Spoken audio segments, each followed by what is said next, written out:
Da una parte il ringraziamento a tutti gli operatori sanitari che si adoperano per affrontare la crescita dei casi positivi e dei ricoveri, dall'altra una strigliata a chi ha dato vita o partecipato ad assembramenti nel weekend.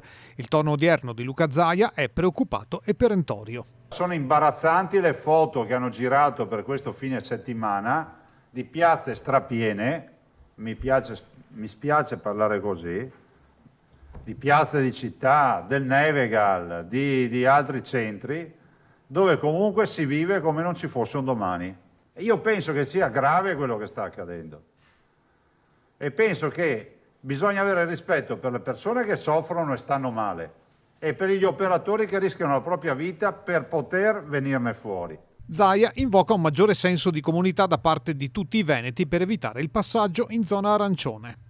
Se dovessimo valutare la situazione ospedaliera, c'è il giallo, ci sta tutto fino in fondo. Se dovessimo valutare quello che accade fuori, mi sa che qualche dubbio ci viene. Un'eventuale ordinanza più restrittiva sarà valutata dopo un confronto con i sindaci per attuare una linea comune e uniforme.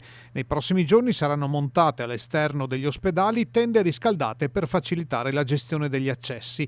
Nel frattempo la Regione ha reso noto che tra pazienti Covid e ordinari le terapie intensive in uso sono poco più di 500, circa metà della capienza massima. In più al Ministero saranno comunicati anche i dati relativi ai tamponi rapidi finora non considerati. In Consiglio regionale sarà varata la legge che rende operativa l'app Zero Covid Veneto, pensata per i positivi in isolamento. Siamo fortemente preoccupati del fatto che sappiamo che a livello ospedaliero lo possiamo gestire, se fuori il cittadino ci dà una mano.